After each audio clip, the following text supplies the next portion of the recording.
Hello everyone, welcome back to random practice. आज हम बात करेंगे परसेप्शन के बारे में। परसेप्शन एक सिंपल प्रोसेस है जिससे हम आसपास की सराउंडिंग सिचुएशन और लोगों को इंटरप्रेट करते हैं और अल्टीमेटली उस इंटरप्रिटेशन से हमारा एक रिस्पॉन्स निकलता है जिसका एक बहुत ही सिग्निफिकेंट इम्पैक्ट होता है हमारे बिहेवियर और वेलबींग पर। जैसे कि हमारी लाइफ में कोई प्रॉब्लम आ गई है तो कुछ लोग उस प्रॉब्लम से दुखी हो जाएंगे और बैठ जाएंगे और चीज को छोड़ देंगे, पर कुछ लोग ऐसे भी होंगे जो उस प्रॉब्लम से लड़ेंगे और अल्टीमेटली उससे जीतेंगे। डिफरेंस सिर्फ परसेप्शन का है। सच ये है कि हमारे आसपास की सर्कमस्टांसेस हमारे कंट्रोल के अंदर बिल्कुल भी नहीं है। उसके ऊपर आप कोई भी कंट्रोल नहीं कर सकते हैं। जो आप कंट्रोल कर सकते हैं वो है आपका रिएक्शन, और आपके रिएक्शन से बहुत बड़ा चेंज आता है आपके एक्सपीरियंस और आपके आउटकम पर। आप अल्टीमेटली किसी भी सिचुएशन को कैसे इंटरप्रेट करते हैं और उससे कैसे रिस्पॉन्स देते हैं, इसी को एक पावर कहते हैं, द पावर ऑफ परसेप्शन। इस पावर को हार्नेस करना बहुत ही ज्यादा इंपॉर्टेंट है, और ये इसलिए इंपॉर्टेंट है क्योंकि ये आपके डेली के स्ट्रेस, चैलेंजेस और सेटबैक्स पर बहुत ज्यादा इन्फ्लुएंस क्रिएट करता है। सिंपल भाषा में, अगर आप इस पावर को ठीक से ढंग से हार्नेस कर पाए तो आप एंजाइटी, डिप्रेशन और लो मोटिवेशन से दूर चलेंगे और सेल्फ एस्टीम और मोटिवेशन लेवल्स आपके बहुत ज्यादा हाई हो जाएंगे, जो कि बहुत बड़ा इम्पैक्ट पड़ेगा कि आप अपनी जिंदगी अल्टीमेटली कैसे जीते हैं। अगर पूरी वीडियो पसंद आए तो चैनल को प्लीज लाइक और सब्सक्राइब करें और बेल आइकॉन को दबाना मत भूलें। आइए कुछ सिंपल स्टेप्स देखते हैं जिसको फॉलो करके आप इस पावर को कैसे हार्नेस कर सकते हैं। Point number 1, knowing one self accurately.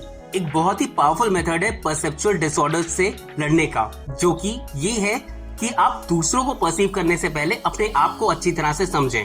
अपने वैल्यूज, बिलीव्स और प्रेजुडिसेस आपको क्लियर होने चाहिए। आपको पता होना चाहिए कि आपके अंदर क्या भरा हुआ है, क्योंकि वही अल्टीमेटली इम्पैक्ट करता है कि आप बाहर की चीजों को कैसे जज करते हैं। अब जितनी अच्छी तरह से अपने आप को समझ लेंगे उतनी ही अच्छी तरह से आप बाकी की बाहर की सिचुएशंस को समझ पाएंगे और अकॉर्डिंगली आप उस पर एक्ट कर पाएंगे। Point number 2, empathise with others. Empathy refer करता है एक एबिलिटी हमारी कि हम सामने वाले को कितनी अच्छी तरह से समझ पा रहे हैं, उसकी फीलिंग्स, उसकी सेंसिटिविटी वगैरह वगैरह। और एक कहावत है कि अगर आप सामने वाले की नजर से दुनिया को देखें तो आपको दुनिया बहुत ही अलग नजर आएगी, यानी कि उसकी नजर से। आप ये कितनी अच्छी तरह से कर पाते हैं वो डिपेंड करता है आपके ऊपर।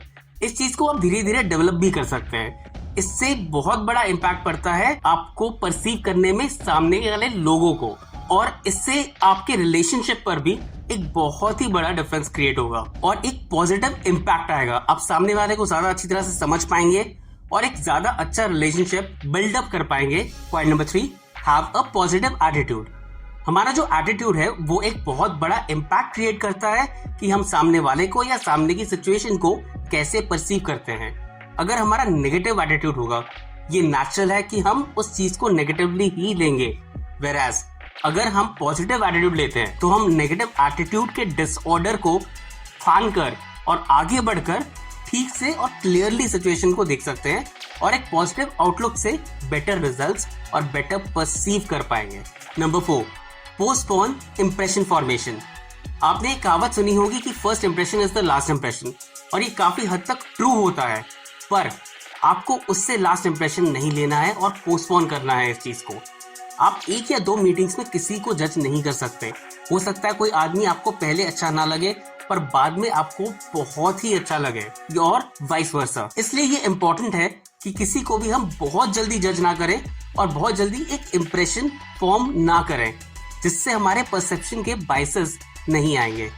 Point number 5, communicating openly. इसका सबसे बड़ा इम्पैक्ट पड़ता है हमारे ऑफिस में।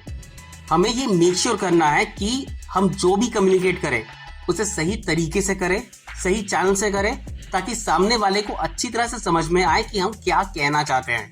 उस इंफॉर्मेशन को सही तरीके से लिया जाना चाहिए और उसका रिस्पॉन्स भी सही आना चाहिए, जिससे कि बहुत सारे परसेप्चुअल डिसऑर्डर्स नलिफाई होते हैं। इसलिए in general and specially in any organisation ये बहुत ज्यादा इंपॉर्टेंट है कि हम लोग प्रॉपर्ली और सही मायने में कम्युनिकेट करें। Last point, comparing one's perception with that of others. ये एक बहुत ही यूजफुल स्ट्रैटेजी है कि हम अपना जो परसेप्शन है उसे किसी और के परसेप्शन से भी कंपेयर करें, क्योंकि हमें ये समझ में आएगा कि सामने वाले का परसेप्शन अलग है और वो क्या सोचता है उस सिचुएशन के बारे में। दूसरों के अलग व्यू पॉइंट्स देखने के बाद हमें बहुत क्लियर अंडरस्टैंडिंग होगी उस सिचुएशन की और हम ज्यादा अच्छे डिसीजंस ले पाएंगे कि हमें उस सिचुएशन में कैसे रिएक्ट करना है। बस आज के लिए इतना ही। उम्मीद है आपको ये छोटा सा टॉपिक बहुत अच्छा लगा होगा।